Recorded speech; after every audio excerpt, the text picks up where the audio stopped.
Alors, vous savez que je m'appelle Mireille Grosjean, je viens de Suisse et je vais vous parler d'une particularité suisse, mais j'ai constaté dans ce congrès que les conférenciers ont deux possibilités. Soit ils parlent d'une manière naturelle en mettant des choses amusantes et en mettant de l'argot et en s'adressant pratiquement que aux locuteurs natifs, et ça fait un espèce de test pour ceux qui ne sont pas locuteurs natifs, et je trouve ça pas très respectueux. Donc, je vais essayer de parler clairement, tranquillement, et de manière à ce que tout le monde puisse comprendre, également les alloglottes, qui sont ceux qui ne sont pas francophones natifs. Si je commence à parler trop vite, il vous faut faire comme ça, et puis je vais ralentir, mais il se peut que je me laisse emporter par mon sujet, et puis que j'accélère quand même. Voilà. Donc, je vais vous montrer un petit peu ce pays où vous avez trois régions géographiques. Vous avez le Jura ici, vous avez le plateau où il y a les grandes villes, vous avez Genève, Lausanne, Berne, Zurich, et vous avez une chaîne des Alpes ici qui couvre 60% du territoire national. Mais j'aime pas cette forme, territoire. Évidemment que le Jura s'étend également en France, et les Alpes commencent à la Méditerranée, Italie, France, et ensuite Italie, Suisse, et les Alpes continuent en Autriche et en Allemagne. Et sur cette situation géographique, avec l'histoire et les années et les siècles, s'est dessiné ces frontières-là. Regardez ici ce petit coin. Dans ce petit coin, il y a mon village qui s'appelle les Brenets. Ce qui signifie que je ne vois que la France par la fenêtre. La France, depuis Bâle, ici vous avez Bâle, le Rhin, la France vient jusqu'ici. Ici vous avez le Mont Blanc et ici commence l'Italie. Tout ça c'est l'Italie et ici ça s'arrête. Ici vous avez l'Autriche, ici, toute cette partie c'est l'Autriche et puis depuis là, vous avez l'Allemagne jusqu'à Bâle. Et ici, vous avez un petit pays qui s'appelle le Liechtenstein, qui mesure 35 km sur 15. Voilà. Désolée, c'est comme ça. Voilà, alors, nous allons parler aujourd'hui des langues. Et vous voyez ici que nous empruntons les langues à nos voisins. Nous n'avons pas de langue à nous. Nous n'avons pas de langue propre. Donc, ici, on parle français comme nos voisins. Ici, vous avez la région verte, qui est la région italophone. Et vous avez 70%, je traduis pour les Français, moi je dis 70%, 70% des Suisses qui ne parlent pas l'allemand, mais qui parlent différents dialectes, qui s'appellent Schweizerdeutsch, Zürichdeutsch, Berndeutsch, Baseldeutsch, etc. Certains ne se comprennent pas entre eux, mais ça, c'est une autre conférence. Donc, nous allons parler du plus grand canton suisse, qui s'appelle les Grisons. J'essaye de le dessiner. C'est le plus grand canton suisse, donc un grand canton dans un petit pays. En espéranto, quelqu'un m'a dit « et ega lando ». Via et ega lando. Votre pays grandement petit. Grandement petit. Donc, ce canton, qui est une partie de notre petit pays, il a 3 langues. Je vous montre les parties grisonnes. Vous avez vu mes remarques que j'ai mis en blanc sur le tableau noir, en bas, parce que quelqu'un a écrit en bleu sur le tableau blanc et on ne peut pas effacer. C'était le mauvais feutre. Donc, vous avez le canton des Grisons et vous allez aussi apprendre qu'un Suisse francophone s'appelle un roman.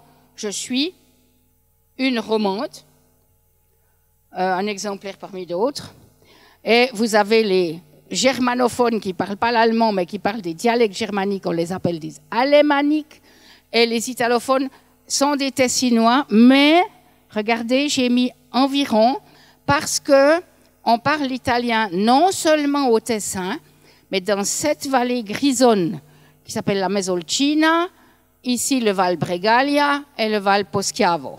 Il y a 3 vallées grisonnes qui descendent vers le sud des Alpes et qui sont italophones. Et nous avons une grande partie du canton qui est germanophone, avec le chef-lieu du canton qui s'appelle Ruhr, qui s'appelle en français Coire, qui s'appelle Quera en italien, et Coira en romanche et Coiro en espéranto. Ça, c'est le chef-lieu Coire. Et vous avez ici différentes taches de couleurs. Vous voyez que vous avez le rouge pour le romanche et vous avez des régions qui sont mixtes, où il y a romanche et allemand mélangés, et le vert clair, c'est cette partie ici, à italien et romanche mélangés. Ce qui se passe, en fait, c'est qu'il y a rarement une famille avec papa romanchophone et maman romanchophone. Très souvent, vous avez un des deux qui parle romanche et l'autre qui parle allemand ou italien. Et ça menace évidemment la langue romanche énormément parce que les enfants, pour des raisons économiques, de profession plus tard, vont préférer faire des études en allemand. Ils ont plus de chances ensuite de trouver du travail et d'avoir une position sociale intéressante. Voilà pour la description géographique. On pourrait expliquer toute l'histoire des grisons, mais ce serait beaucoup trop long. Par contre, je vais essayer. Tots humans naixen libers et iguals in dignitat et drets. Els són dotats con intellect e consciència et dessan agir tanter per in un spirit de fraternité. Tout le monde a compris, c'est le premier article de la Déclaration universelle des droits de l'homme. Et là est la question, en quel romanche? Parce que il n'y a pas un romanche, il y en a 6, qu'on appelle des idiomes. Il faut imaginer, je vous ai dit, on est dans les Alpes. Donc, on a des montagnes et des vallées. Et à l'époque, on n'avait pas les trains, les voitures, les autopostales. Chaque vallée a développé une langue locale. Et c'est ça qu'on appelle un idiome. Une petite langue dans une petite région. Et dans ce canton, il y a 6 idiomes différents qui s'appellent Puter, Valader, Sursilvan, Sud-Silvan, Surmiran et Ladin. Vous trouvez dans Wikipédia Internet la liste des noms au cas où ça vous intéresse. Alors, ce qui se passe, c'est que nous avons en Suisse 3 langues officielles, c'est-à-dire que toutes nos lois existent en allemand, en français, en italien. On dit toujours ça dans cet ordre, puisque l'allemand vient pour 70%, le français 20%, l'italien 10%.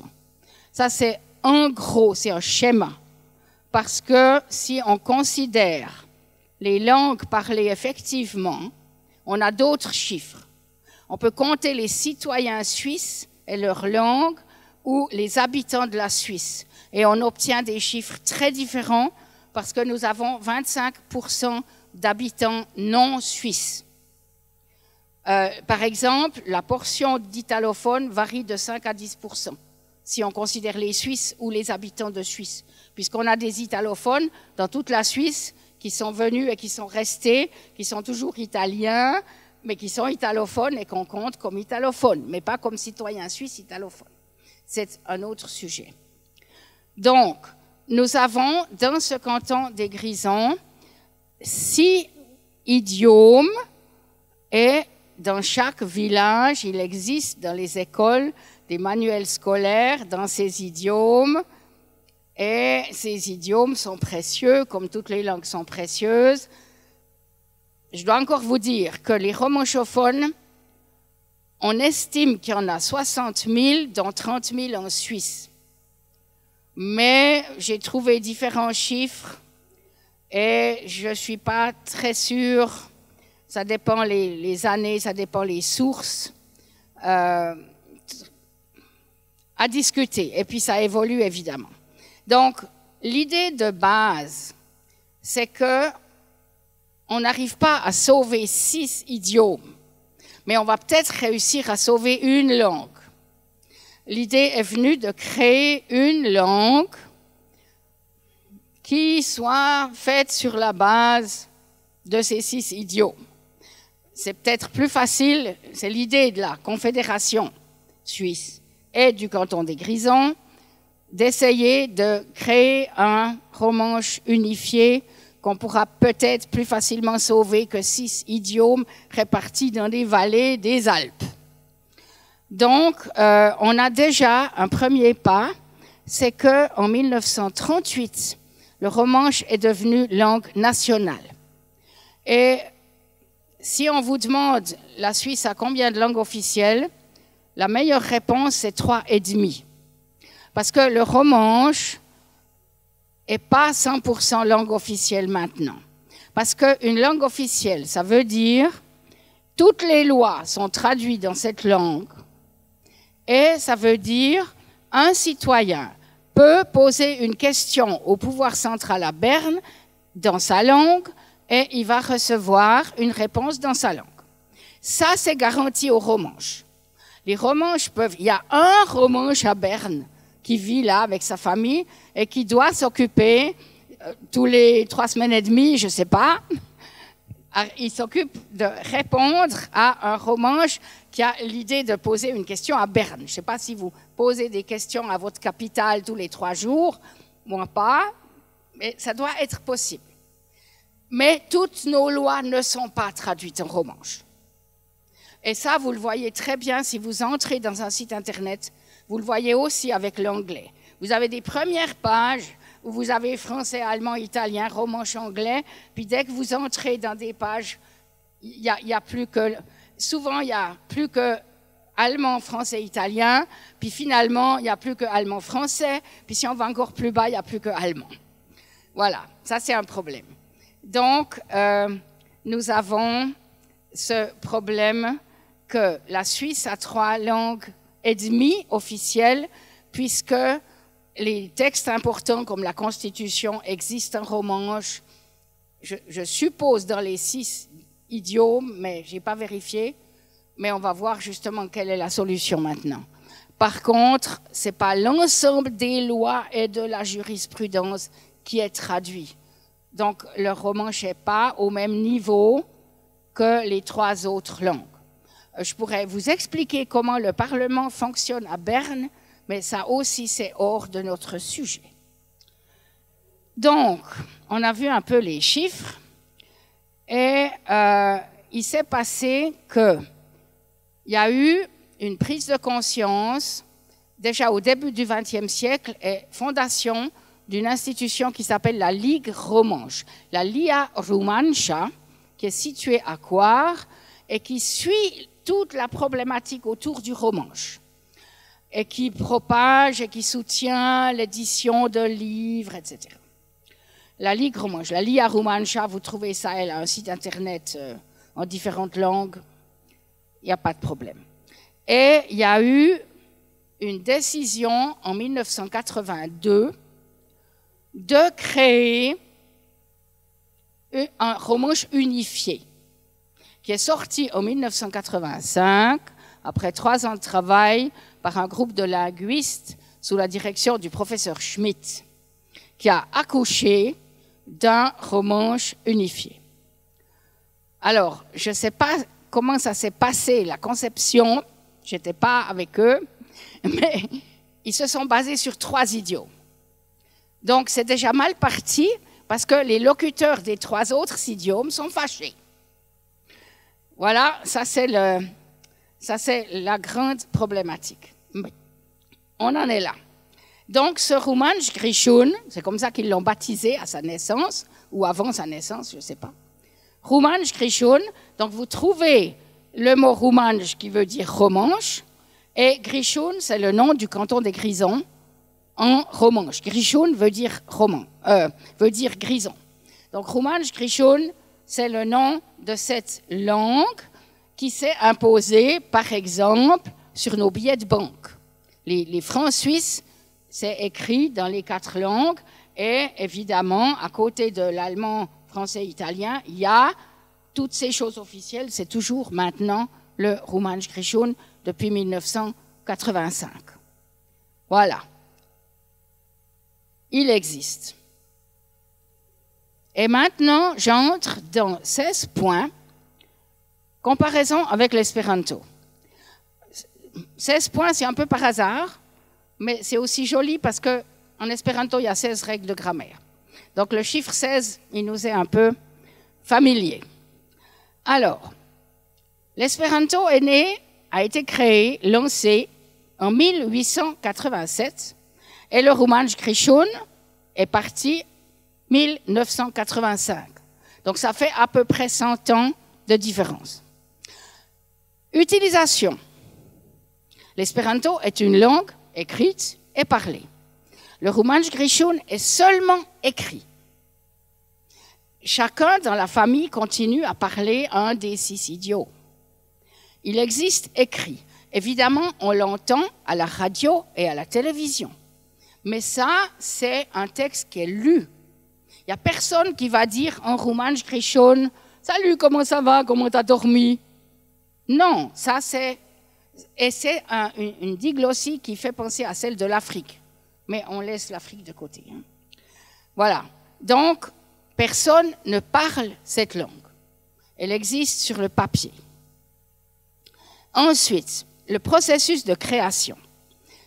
Au niveau de l'espéranto, c'est une création spontanée, initiée par M.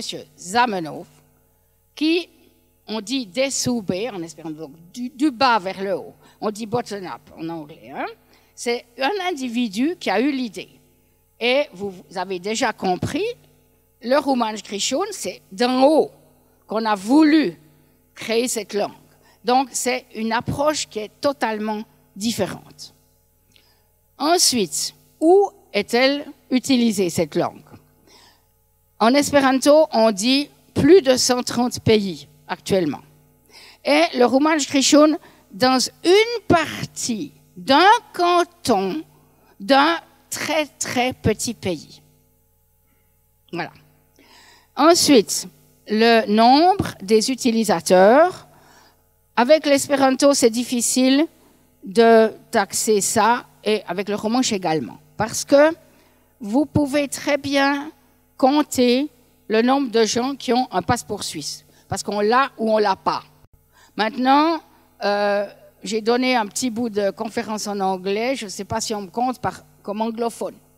À partir de quel niveau est-ce qu'il faut avoir A2 ou B1 pour être anglophone ou germanophone?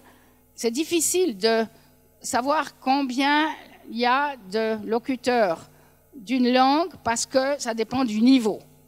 C'est beaucoup plus difficile que de compter les citoyens parce qu'on a un passeport ou on ne l'a pas, c'est clair. On m'a dit qu'en Inde, il y avait moins de 7% d'anglophones.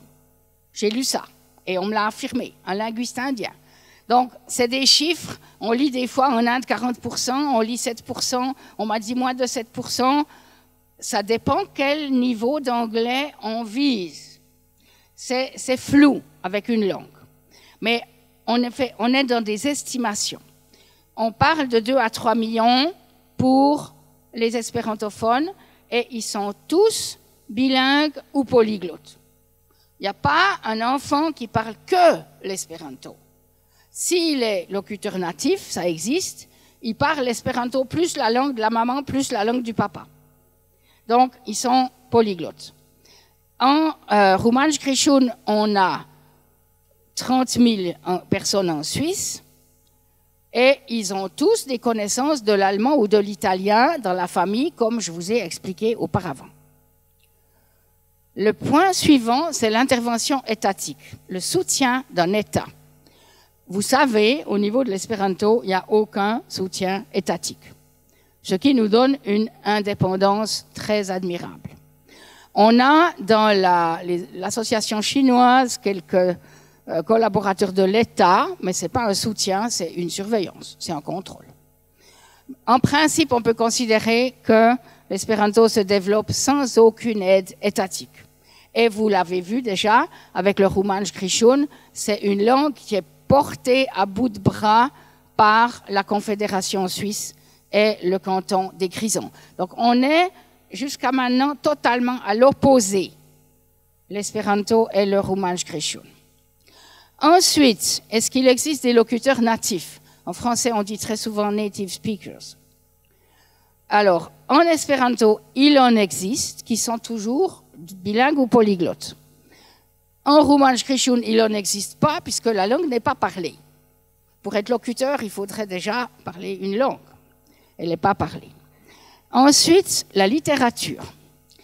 En espéranto, il existe une littérature abondante qui se divise en deux parties. Vous avez la littérature originale, des gens qui écrivent un livre en espéranto, et vous avez des masses de traductions. En romansh krichun, il existe une littérature originale qui stagne à peu près au niveau de 10 ouvrages, 10 livres. Ça vous donne une idée de la modestie de ce projet. Ensuite, qui décide au niveau de son usage? Alors, en espéranto, vous êtes tous libres d'apprendre la langue si ça vous intéresse ou pas. Par contre, le romansh krichun a été introduit en première année de l'école primaire dans des classes pilotes en l'an 2010. Les enfants ont dû apprendre à lire et à écrire dans cette langue. Vous pouvez imaginer les profs et les parents. Les enfants doivent apprendre à lire et à écrire dans quelque chose qu'ils n'entendent jamais. Or, il existe dans la Déclaration des droits de l'enfant un article qui dit que l'enfant doit pouvoir être en contact avec sa culture. C'est pas écrit noir sur blanc qu'il doit pouvoir apprendre à lire et à écrire dans sa propre langue. Ça, j'ai lu et relu, il n'y a pas ça. Mais c'est quand même un peu l'idée. Je vous fais grâce de mes observations en Afrique où il y a souvent l'école primaire en français, mais il y a des classes pilotes dans certains villages du Bénin où ils apprennent à lire et à écrire avec la phonétique, leur langue africaine, et ça donne des résultats fantastiques. Et c'est ceux-là qui enseignent l'orthographe française aux autres après, quand ils se retrouvent en 4e, 5e année. Ceci est un autre sujet. Donc, on a cette situation, on avait, parce qu'il y a eu des réclamations énormes de la part des parents et de la part des enseignants. Et j'ai pris contact avec la Ligue romanche pour poser la question suivante. Des parents ou des enseignants pourraient se plaindre à la Cour européenne des droits de l'homme à Strasbourg contre ce projet d'imposer le romansh krichun dans les classes primaires. Et la réponse de la Ligue romanche, c'était ça ne s'est pas passé, puis on espère que ça ne va pas se passer. Entre les lignes, c'était taisez-vous et ne faites pas ça. Et finalement, ils ont quand même, je ne sais pas si c'est allé jusqu'à Strasbourg, mais les oppositions étaient suffisantes et le projet a été laissé tomber. On ne peut pas imposer cette langue dans les classes. Je continue mes 16 points, mais je reviendrai à ce point-là parce qu'il y a des aspects qui sont intéressants. Nous avons dans le monde de l'espéranto des propositions de modification. Vu que la langue est planifiée, on pourrait bricoler ici un truc, puis là un truc. Vous voyez, du fait que la langue a été inventée, il semble que ça donne un peu aux locuteurs une espèce de feu vert qu'on pourrait continuer à faire évoluer cette langue. Ce qui a été décidé non, on ne fait pas ça au début du XXe siècle. Mais les tendances existent. On a eu IDO, et moi j'ai reçu, comme président de la Ligue des profs, un article à faire paraître avec des propositions de modification, article que j'ai dû refuser, parce que la Ligue des profs n'a pas ce but-là.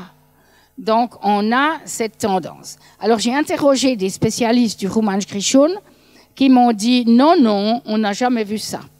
Mais ça se peut aussi que ce soit une question d'âge, parce que ce Romansh Kri-Shun, il est encore un peu adolescent.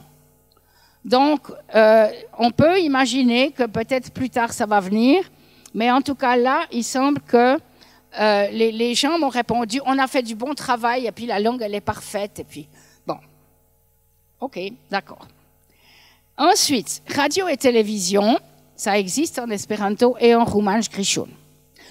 Un quotidien, un journal qui paraît chaque jour, ça n'existe pas en espéranto, sur papier en tout cas, mais Romansh Kri-Shun, nous avons la Quotidiana Akwar qui publie des textes dans les idiomes romanches et en Romansh Kri-Shun. Ça veut dire pas seulement en Romansh Kri-Shun. Wikipédia. Vous savez que au niveau de l'espéranto, on en est à 245 000 articles et quelques. Et j'ai ici mes notes en espéranto d'une conférence de 2011 où il y avait 3200 articles en Romansh Kri-Shun et j'ai contrôlé maintenant et ça stagne à 3000 et quelques. Donc Wikipédia, ils ont lancé un certain début, mais ça stagne. Nous arrivons à information au sujet de ces deux langues planifiées. Et là, c'est intéressant parce que pour les deux langues planifiées, l'information est mauvaise. Elle est distordue, il y a des choses cachées, il y a des choses mal interprétées, il y a des articles pas très objectifs. Et il y a des stéréotypes, on a une imagination parce que c'est planifié, patati patata, blablabla. Et ça, c'est un point commun. Et ça, je trouve intéressant et significatif. Visiblement, le fait qu'il y ait une origine planifiée, ça dérange. Et maintenant, au niveau de l'espéranto, c'est très net que maintenant, au niveau des linguistes, les linguistes, ils regardent comment ça fonctionne. Puis maintenant, les linguistes s'expriment au niveau de l'espéranto positivement parce qu'ils viennent à nos congrès puis ils voient que ça fonctionne. Dans le temps, les linguistes disaient ça c'est juste puis ça c'est faux. Mais on est sorti de ça. La linguistique évolue.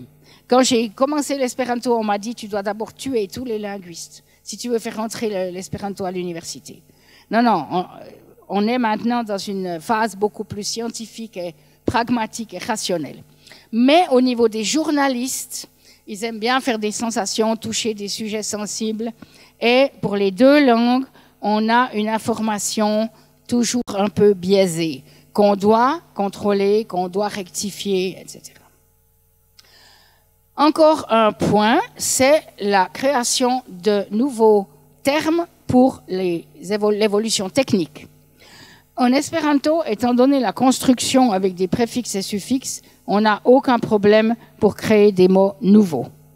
En Romansh Kri-Shun, du moment qu'il est sur la base des idiomes existants, ces expressions techniques modernes manquent et il y a le même manque dans le Romansh Kri-Shun.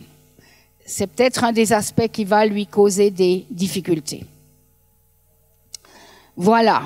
Maintenant, j'ai quelques commentaires. On a fini les 16 points. J'arrive bientôt à la fin. Ce qui est très intéressant, c'est que il reste dans la méthode, dans la présentation du Romansh Kri-Shun, il y a 24 pages de conjugaison. Et là, les espérantophones, on se dit, mais ils avaient l'occasion de faire des conjugaisons simples. Ils ont loupé le coche, comme on dit en français. Ils ont loupé l'occasion. Et il y a une quantité de verbes irréguliers avec une conjugaison du style « je suis, tu es, il est, nous sommes ». Enfin. Et ça, c'est très, très surprenant. Maintenant, j'ai encore un point à vous présenter, c'est l'aspect économique. Parce que c'est impensable pour le canton des Grisons de continuer à éditer des manuels scolaires dans 6 langues pour les mathématiques, pour la biologie, l'anatomie, etc. Et maintenant, ces stocks arrivent à la fin et l'idée est d'avoir des publications scolaires seulement dans une langue. Donc, vous voyez que l'aspect financier joue là un rôle et finalement, ce qu'on voit maintenant, c'est que les profs, ils prennent leurs anciens cours puis ils font des photocopies dans les idiomes. Voilà, je suis à disposition pour vos questions.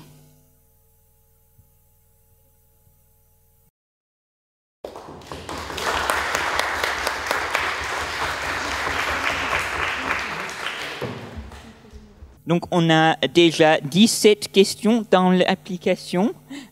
Donc, on a à peu près 10 minutes à disposition pour les questions. Donc, je ne crois pas qu'on arrivera à poser, je n'arriverai à poser, vous n'arriverez pas à répondre à toutes les questions. Donc, nous prendrons les questions les plus populaires. Donc, je vous rappelle que vous pouvez non seulement poser les questions dans l'application, mais aussi voter pour prioriser les questions. Donc, je vais commencer par la question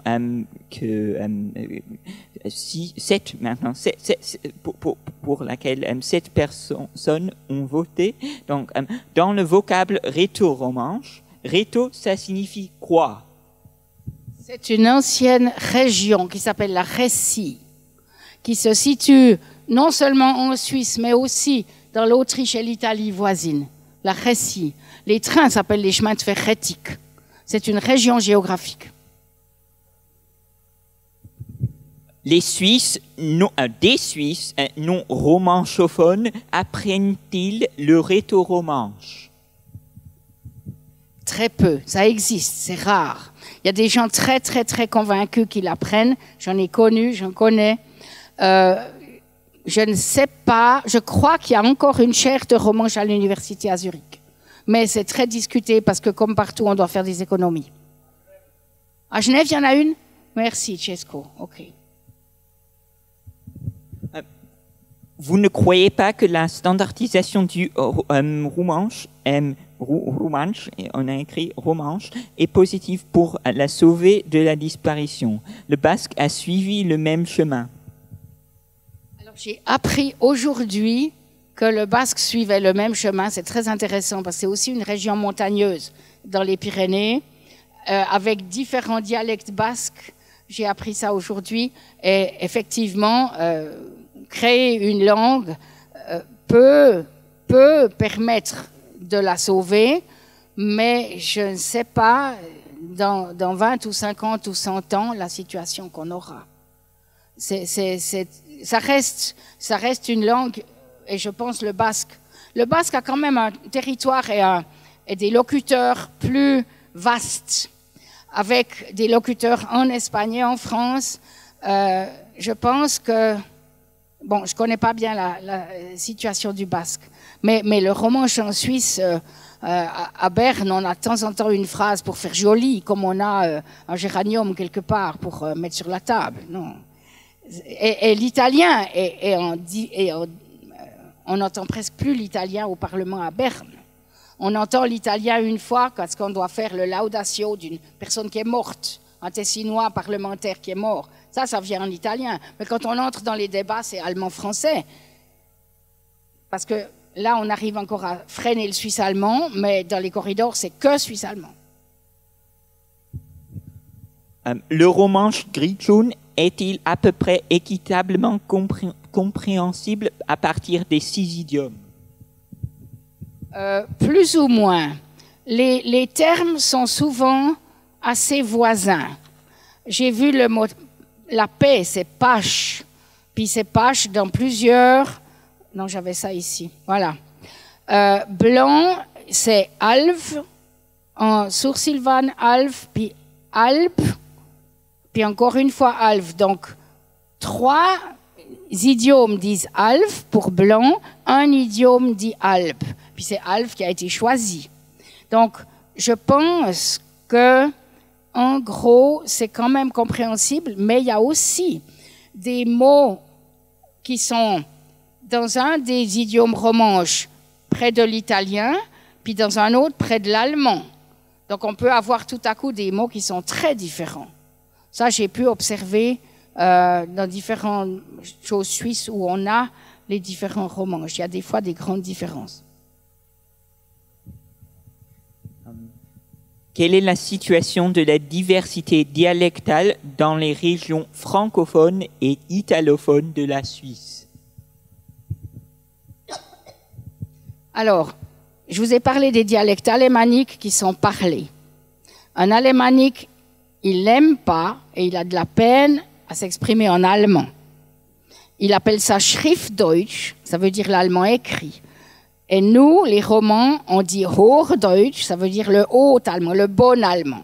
Donc là, vous avez déjà, tout est dit. Pour les Suisses allemands, c'est la langue écrite. Je passerai ensuite au tessinois et au roman.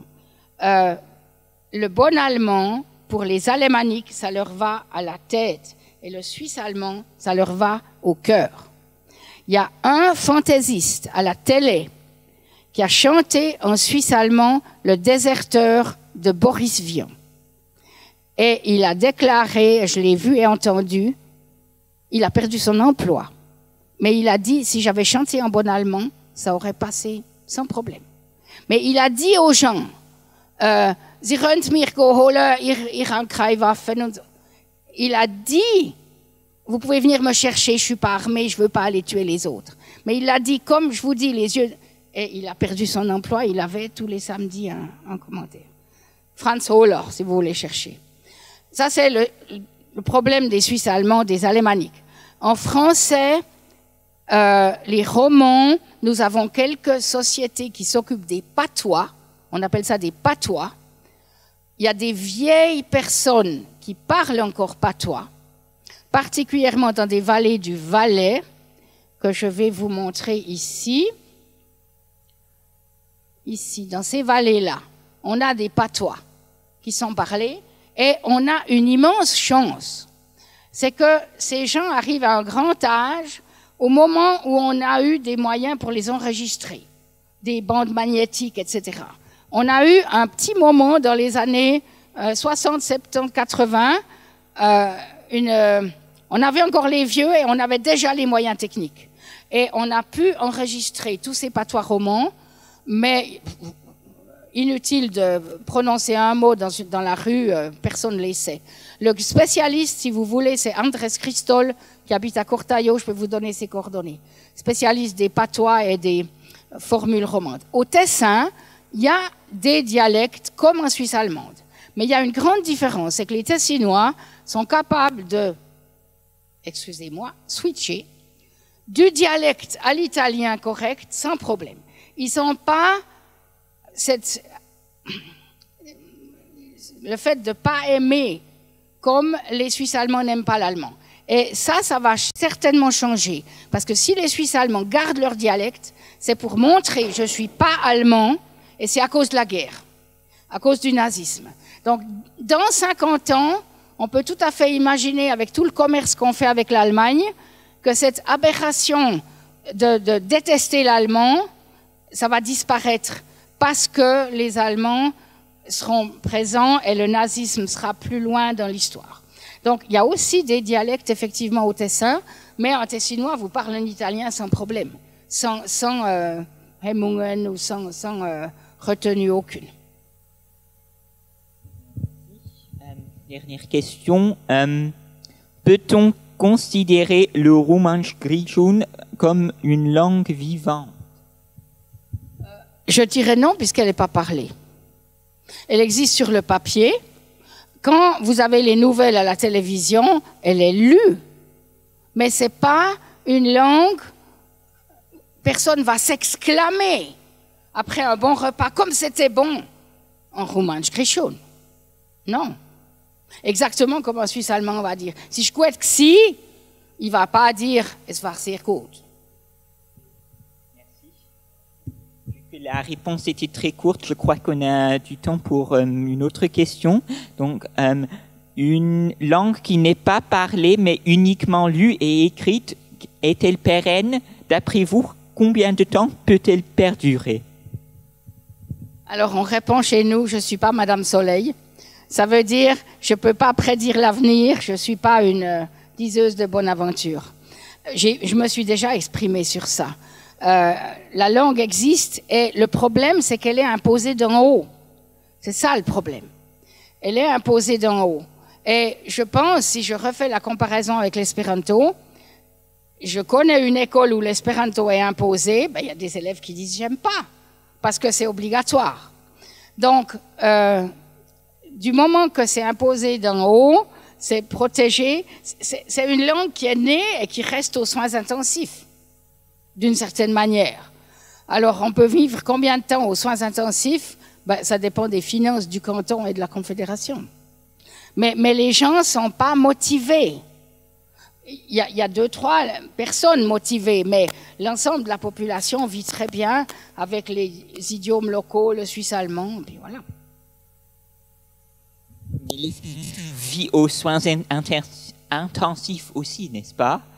Alors, ça, Oscar, c'est provocateur.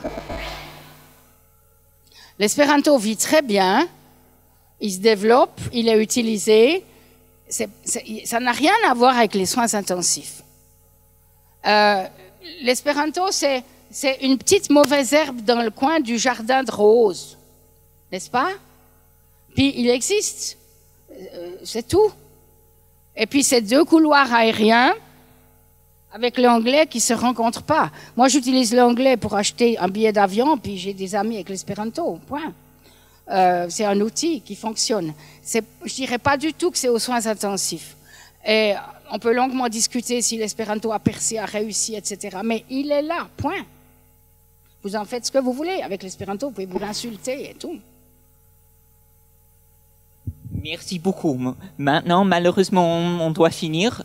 On a eu 45 minutes. Donc, je vous invite à remercier Mireille.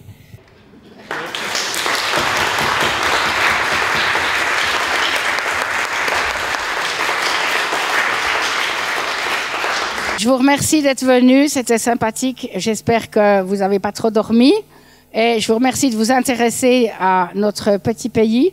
Et je pense que cette comparaison a des aspects intéressants. Pour cette raison, j'ai préparé tout ça.